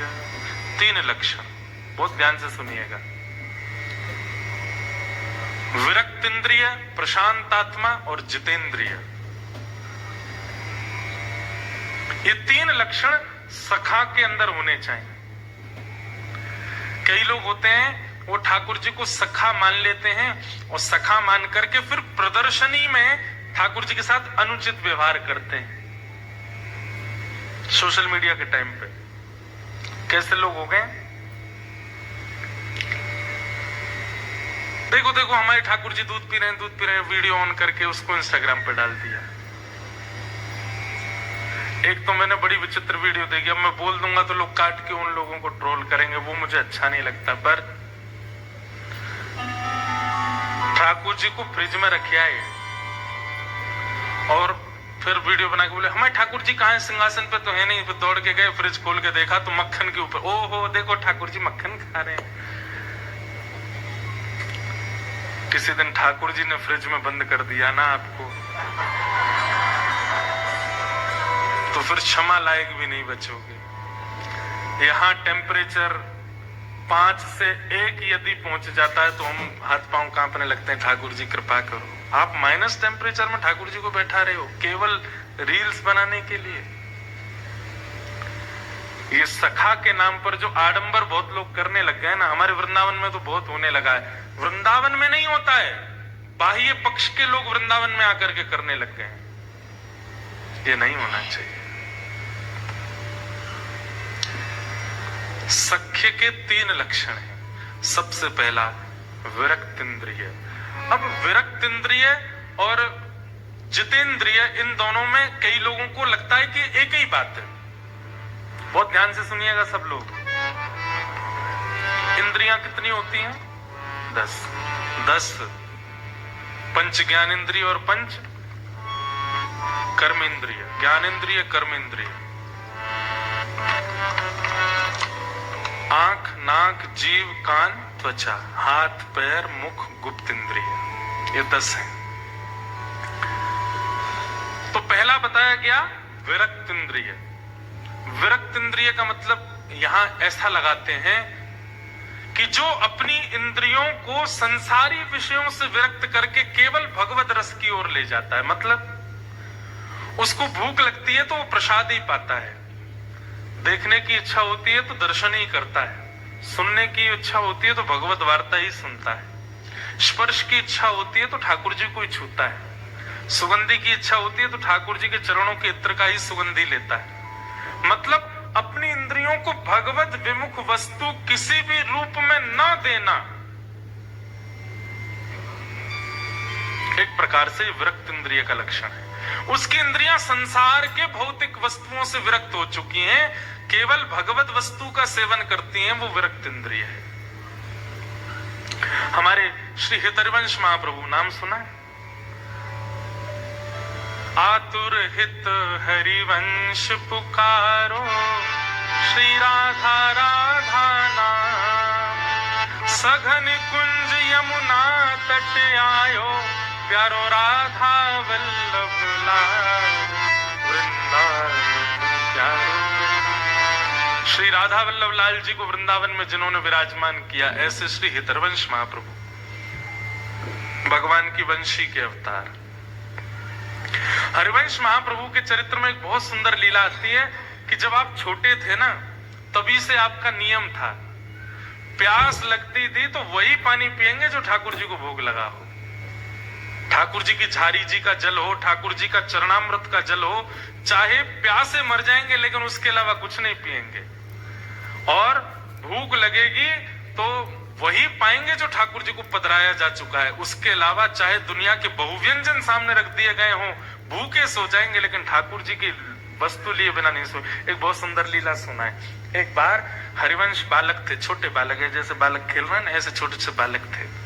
तब से उनका नियम था कि उनके पिताजी के जो सेवा के ठाकुर जी थे, वो पूरे दिन उनको ही देखते रहते थे। पूर्व जन्म का उनको याद रहता था कि मैं निकुंज की एक सखी हूं, वंशी सखी, वंशी अली। तो अब बालक को तो कभी भी भूख लगाती है, तो हरिवंश महाप्रभु की माता जी को इतना भोग रखना पड़ता था ठाकुर जी के आगे कि बालक को कब भूख लगावे, और कुछ पाते ही नहीं थे ठाकुर जी के प्रसाद के अलावा। लेकिन एक दिन हरिवंश बालक को रात्रि अर्धरात्रि में रोने लगे, सोते सोते। माता जी पिताजी के बीच में सो रहे थे और सोते सोते रोने लगे। माँ पिता उठ गए, क्या हुआ बालक, क्या हुआ क्या हुआ, क्यों रो रहे हो? भूख लगी है। उनके पिताजी व्यास मिश्र तुरंत अपनी पत्नी से बोले, देवी लाओ कुछ खिलाओ। बोले, अरे कुछ खिलाओ, जानते नहीं हो आप, ये बिना भोग लगाई कोई वस्तु पाता नहीं है। तो बोले, रात्रि का कोई, बोले वो सब रात में पा चुके हैं सब लोग, अब कुछ ऐसा है नहीं, सब अमनिया है। अमनिया जिसका भोग ना लगा उसको अमनिया कहते हैं, सब अमनिया है, ठाकुर जी का भोग कुछ भी नहीं है अभी। लेकिन छोटा बालक रोए, अब उसके आगे कौन से वेद शास्त्र जिद चलती है। तो व्यास मिश्र जी बोले, सुनो अभी नींद में है, रो रहा है, इसको क्या पता, कुछ भी ले आओ, धर दो सामने। तो माता जी गई, कुछ ला करके हरिवंश बालक के आगे रख दिया। तो हरिवंश जी ऐसे लेकर के देखने लगे। तो माता पिता बोले, क्या देख रहे हो? बोले, इसका भोग तो लगा नहीं है। व्यास मिश्र जी बोले, तुमको कैसे पता कि भोग लगा कि नहीं? बोले, जब भोग लगता है तो मैं देख लेता हूँ, ठाकुर जी की दत्तुइयां गड़ी होती हैं उसमें। मतलब सेवा व्यास जी करते हैं, उनको नहीं पता कि भोग में ठाकुर जी की दत्तुइयां गड़ी हैं। उनके बालक हरिवंश जी को पता है कि ठाकुर जी ने भोग लगाया कि नहीं। रोने लगे, रोते रोते। अब माता पिता चिंता में, रात में ठाकुर जी को थोड़ी उठाएंगे बालक के लिए, ठाकुर जी तो सो रहे हैं। लेकिन रुदन की आवाज हमारी किशोरी जी ने सुन ली। हमारी लाडली जी सेज सैया पर बेचैन हो गई। तो ठाकुर जी बोले, का भयो, सो काय कुनाए रही हो? अरे आपको आवाज नहीं आ रही? हरिवंश बालक रो रहा है। ठाकुर जी बोले, हाँ रो तो रो, काय को रो रहा है? बोले, यार इनको भूख लगी है, प्यास लगी है, और हमारे बिना भोग लिए कुछ पाते नहीं है। अब रात्रि में कुछ ऐसी सामग्री रखी नहीं और आधी रात का समय, छोटा बालक, इसको कैसे मनाए? ठाकुर जी बोले श्री जी रुको मैं कछु करूं। तो सेवा के ठाकुर जी प्रिय छोटे छोटे स्वरूप सचल हो गए और ठाकुर जी बिस्तर से उतर के गए, कहीं से जल लेकर के आए, आसपास जल रहता है ठाकुर जी का जारी जी में, जल लेकर के आए और श्री जी से बोले किशोरी जी अपने पांव लटकाओ नीचे। तो जैसे सिंहासन से किशोरी जी ऐसे बैठ के पांव लटका रही हैं, इतने ही छोटे छोटे ठाकुर जी। और ठाकुर जी झारी जी के जल से किशोरी जी के चरण धो रहे हैं। हरिवंश बालक को पीने के लिए जल अमनिया कर रहे, जल को भोग बना रहे हैं ठाकुर जी कि वो वाकई प्यास बुझे। और फिर किशोरी जी से तो कहेंगे नहीं मेरे चरण धो, स्वयं बैठ के अपने चरण भी धो रहे हैं। दोनों के चरणों का जो चरणोदल था वो इकट्ठा कर लिया। और फिर बंटा भोग, रात्रि में ठाकुर जी के पास में कुछ भोग रखा जाता है, उसको लेकर के आए और किशोरी जी तो बोले लो पाओ, पूरा मत पियो, ने छोड़ दियो बालक को। किशोरी जी ने एक मुख लगा रही है, ठाकुर जी ने एक मुख लगा रहे हैं, मुख लगा करके सन्मुख पधरा दियो और सन्मुख पधरा करके और कछु सामग्री भीतर से घेर दे और तुरंत घेर के झटपट दोनों गए और रजाई ओढ़ के जैसे स्वरूप थे वैसे है कि सो गए।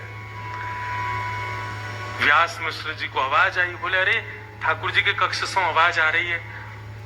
गए, जैसे धीमे से गए तो सामग्री जो गिर गई थी नीचे, कुछ खिलौने होंगे ठाकुर जी के, वो उठा के ऐसे पर्दा हटा के ऊपर धरने लगे। तो वहीं क्या देखा, बिना ठाकुर जी के उठाए ठाकुर जी के चरणों का चंदन मिश्रित जल एक पात्र में रखा है और ठाकुर जी के मुंह से टूटे भय लड्डू, जो रात में साबुत लड्डू रखे थे वो लड्डू फूटे भय एक पात्र में रखे हैं। देख करके व्यास मिश्र जी समझ गए। क्या समझ गए? बोले ठाकुर जी को चिंता हो गई, बालक रो रहा है, तो अपने आप ही उठ के अपने पैरन को आचमन और भोग लगा के धर दियो है। लेकिन व्यास मिश्र जी बोले पूर्णता तो तब पता चले जब हरिवंश बालक देख ले भोग, उसको ही पता चलता है कि भोग लगा के नहीं। लेकर के गए, लो बालक पाओ। तो हरिवंश जी ने जैसे ही देखा, हाँ ठाकुर जी का भोग लगाया, तुरंत पा गए। ठाकुर जी का चरणोदल ले लिया। ऐसी स्थिति, इसको कहते हैं विरक्त इंद्रिय। जैसे आपकी जीव कैसी है इस वक्त, उसको छोले भटूरे का स्वाद पता है और वो उसी के स्वाद को याद करके आपको बेचैन करती है, भटूरे चाहिए। आपकी जीव को स्वाद पता है पानी पूरी का, तो पानी पूरी का नाम लेते कई होंगे तो मुंह में पानी आ भी गया होगा। आहा, खट्टा खट्टा पानी जब जीभ में जाएगा कितना सुख मिलेगा, आनंद आ जाएगा। लेकिन सख्य भाव जिसके अंदर होगा, ठाकुर जी के प्रति सख्य भाव जो रखता होगा, उसको बाह्य व्यंजनों का रस नहीं पता होगा। उसको पता होगा कि हमारे वृंदावन के श्री राधारमण लाल जी की कुलिया की प्रसादी, उसका नाम लेते ही मुंह में पानी आ जाए। श्री वृंदावन बिहारी लाल जी की सुबह की, अब आपने तो पाई नहीं होगी, सुबह सुबह बिहारी जी को पराठा भोग लगता है, हमारे बिहारी जी को इतना स्वादिष्ट पराठा। आहा, श्री राधा वल्लभ लाल जी की खिचड़ी, क्या कहने, मेरे तो मुंह में पानी आ गया भाई थे। मन कर रहा कल की फ्लाइट थी वृंदावन जाऊं, पा लूं। मतलब आपके टेस्ट बर्ड्स, आपकी दर्शन की स्थिति देख, अभी नेत्रों को क्या चाहिए? सुंदरता, उसका रूप, वहां के लोगों का रूप या वहां का व्यू या वहां का सीन ऐसे देखने की इच्छा होती है। लेकिन नेत्र इतने सुंदर कंट्री में रहने के बाद भी व्याकुल किसके लिए? वृंदावन की कुंज गली देखनी है, उनको देखने के लिए। ये विरक्त इंद्रिय का लक्षण है। ये ठाकुर जी सखा मानेंगे तो ऐसी ही इंद्रियां होती चली जाएंगी। आप भगवत संबंधी वस्तु के अलावा किसी में आपको सुख मिलेगा ही नहीं।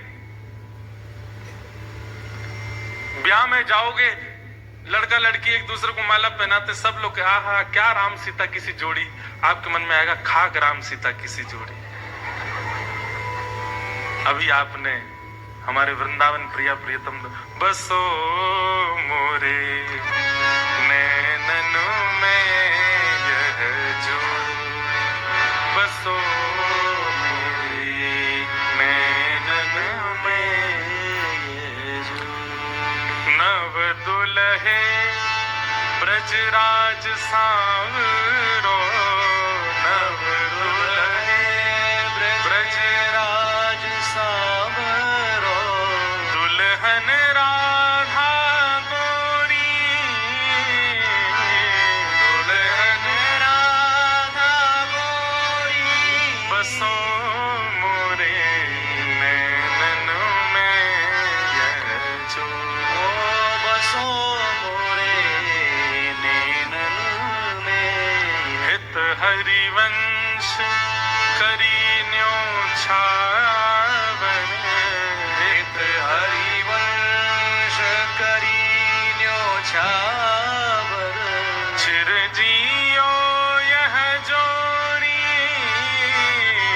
चिरजियो यह जोड़ी बसो मोरे नैनन में यह जो बसो मोरे नैनन में यह जो। तो हम क्या निवेदन कर रहे थे? सखा के 3 लक्षण होंगे। पहला विरक्त इंद्रिय, उसकी इंद्रियां केवल कृष्ण रस। भगवान का सखा कम बोलने वाला, ज्यादा बोलने वाला नहीं, मतलब बाह्य चर्चा ज्यादा ना करे, कम बोले, थोड़ा मौन रहे, शांत रहे। ठाकुर जी को शांत व्यक्ति बहुत प्रिय है। ठाकुर जी को बोलने वाले प्रिय क्यों नहीं है? ठाकुर जी खुद ही बोलता रहेगा, मेरी सुने कोई ना। मुंह को तो सुनवे वालों चाहिए, जो खुद शांत रहे, मेरी सुने। हमारे ठाकुर जी बोलते क्यों नहीं है? हम बोलवे को अवसर ही नहीं दे रहे उन्हें, हम ही बोलते रहते हैं। तो प्रशांत आत्मा। और तीसरा जितेंद्रिय, अपनी इंद्रियों को जिसने वश कर रखा है, जीत रखा है, उसकी इंद्रियां अपनी इच्छा प्रकट नहीं करती, वो जो चाहता है इंद्रियां वही करें। ऐसी स्थिति जिसकी, ये 3 लक्षण जिसमें आ जाएं वो सखे। सखा ठाकुर जी का बनना है तो 2 ही उपाय हैं, या तो ये 3 लक्षण अपनाओ या फिर गुरु के प्रति दास्य भाव रखो। गुरु कृपा करके ठाकुर जी को सखा बना देंगे। और नवदा भक्ति का अंतिम भाव है आत्मनिवेदनम। आत्मनिवेदन मतलब हमारे ब्रज में एक पद गाते हैं, ठाकुर जी के शयन में हम रोज गाते हैं। रसिक प्रीतम हित चित की बातें, रसिक प्रीतम हित चित की बातें श्री गिरधारी जी सो कहिए, श्री गिरधारी जी सो कहिए तलहटी गोवर्धन की रही। तलहटी गोवर्धन। आत्मनिवेदनम का मतलब क्या है? जैसे आप लोगों ने अनुभव किया होगा, जैसे किसी दिन मन भारी हो जाता है, आप क्या करते हो? आप बहुत बेचैन हो। अब आपको पूरी दुनिया में एक ही व्यक्ति दिखता है जिससे आप बात करके मन को हल्का कर सकते हैं। अब आप उसको फोन लगाते हो, उससे बात करते हो, अपनी पूरी बताओगे, आज मेरे साथ स्कूल में ऐसा हुआ, कॉलेज में ऐसा हुआ, या जहां भी जैसा हुआ। फिर मन शांत करो। पर आपकी स्थिति क्या हो जाए, आप अपने कॉलेज से, स्कूल से, जॉब से दौड़े सीधे घर के लिए और तुरंत अपने ठाकुर जी के सन्मुख बैठ करके एकांत में और ठाकुर जी से अपनी सारी चर्चाएं। हमारे श्री रामसुखदास जी महाराज कहते थे, ठाकुर जी से चर्चा करना, इसी को आत्मनिवेदन कहते हैं। अगर नवदा भक्ति आपके चित्त में अष्ट भक्ति नहीं आई है और आप ठाकुर जी से चर्चा करोगे तो आपके मन में पाषाण भावना ही रहेगी ठाकुर जी के प्रति। लेकिन अष्ट भक्ति अगर आपके चित्त में प्रकट हो चुकी है, उसके बाद जब आप नवम भक्ति प्रकट करोगे, ठाकुर जी से अपने हृदय की चर्चा करोगे। नाथ कुछ नहीं करना, केवल यहां से प्रारंभ करना। कैसे? ठाकुर जी हम जा रहे हैं, सुबह ही बता दो। कहाँ जा रहे हैं? जॉब पे जा रहे हैं, आज ऐसे ऐसे क्लाइंट्स आने वाले हैं। एक बात बताएं, घपला भी करने वाले हो ना, वो भी बता के जाओ। सही बता रहे हम। एग्जाम में चीटिंग भी करने वाले हो ना, तो वो भी बता के जाओ। ठाकुर जी पीछे वाला मेरे जो रोल नंबर होगा ना, उसको ज्यादा आता है, मैं उससे पूछूंगा थोड़ा बहुत, 1-2 क्वेश्चन पूछूंगा, तीसरा नहीं, ज्यादा नहीं, हाँ सब बता जाओ ठाकुर जी। जो आप माता पिता को भी नहीं बता के गए वो बता जाओ। आपके जॉब से रिलेटेड हो, आपके कर्म से रिलेटेड हो, आपकी पढ़ाई से रिलेटेड हो, आपके संबंधों से रिलेटेड हो, आपके दिनचर्या से रिलेटेड, आत्मनिवेदनम। आत्मनिवेदन के दो भाव हैं। पहला भाव तो ठाकुर जी से चर्चा, पूरे दिन की बातें बता जाओ, आज क्या क्या करने वाले हो, और रात्रि में आकर के फिर पूरे दिन का फिर बताओ, आज क्या क्या किया, वहां गए थे ऐसा हुआ, यहाँ पे हमको लॉस हो गया, उसने मेरे को ऐसा बोला, ऐसा हुआ, नाथ अब ये ऐसा ऐसा करके मैं आ गया, बाहर मैंने क्या खाया क्या पिया ये भी बता दो। हमारे श्री राम सुखदास जी महाराज सामान्य व्यक्ति नहीं थे। भारत की संत परंपरा के धरोहर यदि कहें तो कोई अतिशयोक्ति नहीं। वे कहते हैं कि अपने घर से जाते समय और घर को लौट के आते समय अपने ठाकुर जी से वार्ता जरूर किया करो, और एकांत में, किसी को पता ना चले। बोलो, एक दिन वो आपका नियम ऐसा बन जाएगा कि ठाकुर जी के सन्मुख जब आप आत्मनिवेदन करेंगे तो ठाकुर जी उसका प्रत्युत्तर भी दिया करेंगे। दूसरी बात, आज आप पहले ही बता के गए हो मैं क्या घपला करने वाला हूं, क्या गलत करने वाला हूं, किस पर क्रोध करने वाला हूं, किस पर रोष करने वाला हूं, अपने दोष पहले ही बता करके गए हो। तो जब उस दोष की स्थिति में पहुंचोगे ठाकुर जी कंट्रोल रखेंगे कि वो दोष। अर्जुन ने महाभारत युद्ध का विजय इसलिए बन गया क्योंकि वो एवरीथिंग क्लियर थी उसकी ठाकुर जी के आगे। ठाकुर जी को सब पता था। अर्जुन अपनी इच्छा से कुछ कर ही नहीं रहा है, पहले ही बता दे रहा है ठाकुर जी को, और फिर बताने के बाद ठाकुर जी से कहता मैं ऐसा सोच रहा हूं, अब कंट्रोल आपके हाथ में है। सेनयोर भयोर मध्य रथम स्थापयमेच्युत, मेरे रथ को ले जाइए बीच उभय सेना में ले जाकर खड़ा कर दीजिए, मैं ऐसा ऐसा करना चाहता हूं, बाकी इच्छा आपकी चलेगी। करिष्ये वचनम तव, आप जो कहोगे मैं वो करूंगा। आपने अपनी भावना बता दी, अब ठाकुर जी की जिम्मेवारी है उसमें क्या उचित क्या अनुचित ठाकुर जी करवाएंगे। ये आत्मनिवेदन है। आत्मनिवेदन का दूसरा रूप क्या है? ऐसी भावना चित्त में धारण करना कि ये देह केवल माध्यम है, इसके भीतर जो आत्मा बैठी है मुझे उसका उद्धार करना है। समझ रहे हैं मेरी बात को?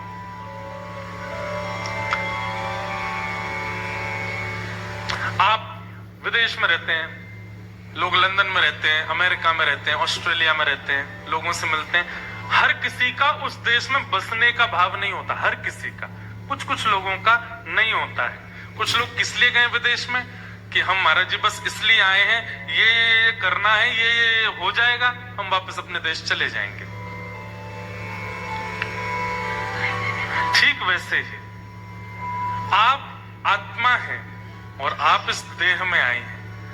इस देह को ही पोषण करके, इस देह का ही दास बनके या इस देह की ही इच्छाएं पूर्ति करते हुए नहीं रहना है। इस देह का माध्यम लेकर के श्री राधारमण की प्राप्ति करनी है, वो उद्देश्य है हमारा। क्योंकि हमें पता उनकी प्राप्ति के लिए देह ही है, इसी से ही कर सकते हैं हम। हाथों से करताल बजा के, पैरों से प्रदक्षिणा करके, नेत्रों से देख करके, कानों से सुन करके, मुख से गा करके, हृदय से सद्भावना रख के, बुद्धि से सत्क्रिया करके हमको केवल इस आत्मा को परम तत्व में विलीन करना है। इसको कहते हैं आत्मनिवेदनम। अपनी आत्मा का ठाकुर जी के प्रति, अभी तक आपने लड्डू निवेदित किया, भोग निवेदित किया, 56 भोग निवेदित किया, फूल माला निवेदित की, पर अब आत्मा निवेदित है, मैं आपका हूं। बस इसको आत्मनिवेदन कहते हैं। तो आत्मनिवेदन के दो स्वरूप हैं। एक स्वरूप तो चर्चा, वो भक्ति का स्वरूप है, और आत्मनिवेदन का दूसरा स्वरूप कल्याण का स्वरूप है। ठाकुर जी के सन्मुख ये भाव रखना कि नाथ देह तो माध्यम है, वास्तव में इस देह के माध्यम से प्राप्ति आपकी करनी है आत्मा को। मैं तो इसका केवल सहारा ले रहा हूं, खा करके, देख करके, सुन करके, चल करके, फिर करके, बस। ये प्रवचन में तो अच्छी लगती हैं बातें, पर क्रिया में कोई नहीं करता। क्रिया में मत कीजिए। वहां आप जो कर रहे हैं वही कीजिए, जो खाना खाइए जैसे, पर मन में ये बात रहनी चाहिए आपके कि देह से मैं खा जरूर रहा हूं, देह से मैं भोग जरूर रहा हूं, देह से मैं करता हूं, पर ये मेरा उद्देश्य है नहीं। उद्देश्य भगवत प्राप्ति, इसी को आत्मनिवेदन कहते हैं। ये आत्मनिवेदन के दो स्वरूप। श्रवणम कीर्तनम विष्णु स्मरणम पाद सेवनम अर्चनम वंदनम दास्यम सख्य आत्मनिवेदनम। बोलो वृंदावन बिहारी लाल की जय। नवदा भक्ति पर दिस वॉज द शॉर्टेस्ट प्रवचन। ये सबसे कम था। 9 दिन भी बोला जाए तो भी नवदा भक्ति पर कम होगा। अच्छा, एक नवदा भक्ति का एक स्वरूप और है, पता है? नवदा भक्ति के सतयुग त्रेता द्वापर में कौन कौन आचार्य हुए जिन्होंने इन भक्तियों से भगवान को प्राप्त किया, फिर उन पर प्रवचन होता, वो और भी अद्भुत होता। श्रवण भक्ति के आचार्य कौन है, कीर्तन भक्ति के आचार्य कौन है, पाद सेवन भक्ति के आचार्य कौन है, फिर उन आचार्यों पर चर्चा चलती। तो वो तो बहुत बृहद प्रसंग है। पर एक शॉर्टेस्ट प्रवचन नायरोबी में आज नवदा भक्ति पर पूर्ण हुआ। बोलो वृंदावन बिहारी लाल की जय। तो आप लोगों के हृदय में विराजमान ठाकुर जी से मेरी एक हम्बल रिक्वेस्ट है, ये नवदा भक्ति के भाव, इनको केवल प्रवचन समझ करके मत जाइएगा, थोड़ा सा चिंतन कीजिएगा। और जैसा कि मैंने पहले दिन कथा में कहा था कि भारत में रहकर के भजने वाले को ठाकुर जी देखते होंगे, पर इतनी दूर रहकर के विपरीत अवस्था में रहकर के ठाकुर जी को भजने वाले को ठाकुर जी निश्चित देख के प्रसन्न होते होंगे। आप लोगों को ये अपॉर्चुनिटी मिली है कि आप वियोगनाथपुरी, द्वारिका, वृंदावन सब बहुत दूर है। कैसे आऊं रे नंद लाला तेरी गोकुल नगरी, बड़ी दूर नगरी। मीराबाई कहती दूर नगरी, बड़ी दूर नगरी, दूर नगरी, बड़ी दूर नगरी। मीरा के प्रभु गिरधर नागर, मीरा के प्रभु गिरधर नागर, तुमरे दरस बिन मैं तो हो गई बाबरी, बड़ी दूर नगरी।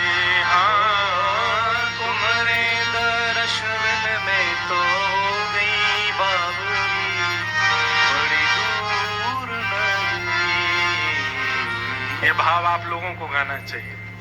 बहुत दूर है यहाँ से वृंदावन, पर जैसा कि मैंने कहा, देह के लिए दूर होगा, हृदय के लिए तो आप जहां हो वहीं वृंदावन प्रकट कर सकते हैं। इसलिए आप सबके हृदय में विराजमान मेरे ठाकुर जी को बारंबार प्रणाम। और फिर आपने कहा कि मुझे जड़ चेतन में परमात्मा के दर्शन हो ही जाते हैं, मगर जब कोई भगवत विमुख जीव या कोई कुसंगी को देखती हूं तो मन में घृणा का भाव आता है। यह एक दोष है। कोई कितना भी दोष युक्त क्यों ना हो, आपके चित्त में, ठीक है, उसकी उपेक्षा भली कर दीजिए, बल उसके पास मत बैठिए, उसके पास मत जाइए, पर उसके प्रति दोष बुद्धि मत रखो। बल्कि ऐसा आप चिंतन कर सकते हैं, ऐसा क्या हुआ इसके जीवन में जो ये ऐसा करता है, या ऐसा करने लगा, या ये ऐसा खाने लगा, पीने लगा, बैठने लगा, बोलने लगा, जो भी। चिंता होनी चाहिए, घृणा नहीं। ठाकुर जी से प्रार्थना कि नाथ इसको भी मंगल करो। और भी कई आपके भाव हैं, वो सब नवदा भक्ति में पूर्ण हो रहे हैं। फिर किन्हीं का प्रश्न है कि महाराज जी कि गाय भगवान को बहुत प्रिय है, तो फिर ऐसी कंट्री में गाय, काव बीफ क्यों खाया जाता है, और जो ऐसा लोग खाते हैं क्या उनको निर्वाण मोक्ष की प्राप्ति होती और नहीं होती, तो उनको कौन सा पाप लगता है? सबसे पहली बात, ठाकुर जी कितना प्रेम करते हैं गैया से। एक प्रसंग आता है ब्रज लीला में कि ठाकुर जी गैया चराने की जिद कर रहे थे यशोदा मैया से। तो यशोदा मैया बोली, लाला तू गैया चरावे जावे को ठाकुर जी बोले हाँ जाऊंगो, रोने लगे। ये जो पीछे चित्र है ना, ये देखो, ये गोपाष्टमी का ही चित्र है जो पीछे फ्लेक्स लगाया गया है। प्रथम पूजा ठाकुर जी ने गैया की करी और फिर गैया चरावे गए। तो उस समय यशोदा मैया ने कहा कि वो पादुका लेकर के आई, ठाकुर जी को पहनाने लग गए। ठाकुर जी बोले मैया जी कहा कर रही है? तो मैया बोली लाला तू गैया चरावे जावे को, कहीं तो को कांटे नहीं लग जाए, कंकड़ नहीं लग जाए, तेरे पाम बड़े कोमल हैं, पामन में कोई निष्ठुरता नहीं आ जाए, या हमारे तो को पादुका पहना रही हूं। सो ठाकुर जी गैया के पाम गिनने लगे, 1 2 3 4 5 6 7 8, मैया इतनी पादुका और मंगवा। मैया बोली काय को? बोले मैं गैया चरावे जाऊंगा, मेरे पामन में कांटे लग जाएंगे, कंकड़ लग जाएंगे, जी गैया भी तो चरवे जामेंगे, इनके पामन में लग गए तो मैया इनके काजे पादुका मंगा दे। यशोदा मैया जोड़ते ऐसी लाला जे गैया हैं, जे जानवर हैं, इनके पामन में पादुका थोड़ी पहनाई जाए, पादुका तो मानव पहने। जैसे ही ठाकुर जी ने ये बात सुनी रोने लगे, पृथ्वी पर गिर गए, सिर पटकने लगे, जोर जोर से रोने लगे। नंद बाबा ने आके शांत कियो, दाऊ दादा शांत कर रहे हैं, रोहिणी मैया शांत कर रही, पर ठाकुर जी शांत नहीं हुए। शाम हो गई, ठाकुर जी रोते ही जा रहे हैं, रोते ही लाल पड़ गए ठाकुर जी। अभी तक किसी को यह भी नहीं पता कि रो क्यों रहे हैं। जैसे तैसे शांत भये, पूछी लाला तू रो काहे को रोए? ठाकुर जी बोले मैया तेने गैया ते जानवर क्यों कही? जी गैया जानवर है, बेचारी चरवे जावे, चर के दूध बनावे, दूध बना के हमें पिवावे, तोए पिवावे, बाबा पिवावे, पूरे घर खानदान में हमारे सब जगह दूध घी दही आदि से ही भोजन है रोए, और वो गैया जो इतनो सब हमारो घर को पालन करे, वाकु तू जानवर कह रही है? मैया अगर गैया जानवर है तो तू भी जानवर है, क्योंकि मैंने तेरो दूध पियो है। यशोदा मैया ने दोनों कान पकड़े और कही आज के बाद जानवर नहीं बोलूंगी, तब शांत हुए ठाकुर जी। इतना प्रेम जिस गाय से ठाकुर जी करते हैं, उसको मार के खाने वाले व्यक्ति की दुर्गति इस मंच से बताने की हमारी स्थिति नहीं है, इसलिए हमने केवल एक लीला सुना दी है। लेकिन क्या करें, दुर्भाग्य है भारत में भी अब होता है। अब क्या कहां तक बचेंगे उस चीज से, पर इस दुर्भाग्य का कारण हम सबको सहना पड़ेगा। इसलिए भैया कम से कम इस चीज से तो बचा जाए। गौ मांस, गौ विक्रय नहीं होना चाहिए। तो ये कुछ भाव थे। कल हमारे पास 2 प्रश्न और आए थे, पर हमारे पंडित जी ने दोनों प्रश्न खो दिए। अब वो मिल नहीं रहे कहाँ। अब कल तो कथा है नहीं, मैं कैसे बताऊं? तो फिर कभी कोई भाव लगेगा, या फिर आप एक काम करो, मुझे प्रश्न तो याद नहीं है, कथा सुनो, हो सकता है आज उत्तर मिल जाए। कितनी भक्ति की चर्चा हो गई हमारी, कितनी भक्ति हमने सुन ली? 5। श्रवणम कीर्तनम विष्णु, स्मरणम पाद सेवनम अर्चनम। कल यहां तक हम लोगों ने सुना, और वंदनम हमने कहा नहीं था, केवल उसकी एक समय हो गया था तो चर्चा मात्र कर दी थी। वंदनम, वंदना, वंदनम में अभी आप क्या करते हो? अभी आप श्रीमद् वल्लभाचार्य जी के द्वारा रचित मधुराष्टकम सुनाते हो ठाकुर जी को। वंदनम में आप गीत गोविंद जो कि जयदेव महाप्रभु ने बनाया उसको सुनाते हो, मीराबाई के पद सुनाते हो, सूरदास जी के पद सुनाते हो, हमारे स्वामी श्री हरदास जी के पद सुनाते हो, हितरवंश महाप्रभु के पद सुनाते हो। अभी वंदनम आप जो पूर्वाचार्यों ने की है वंदना, उसी वंदना को आप कॉपी करके ठाकुर जी के आगे कर देते हो, उसमें नवीनता नहीं है।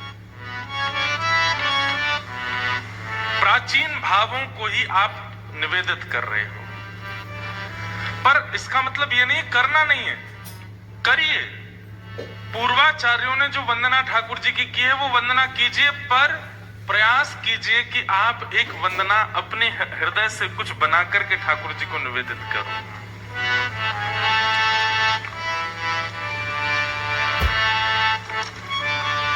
हमने श्री राधारमण लाल जी की एक वंदना की। ब्रज जन प्रियतम बाल मुकुंदम राधा रमण हरे हरे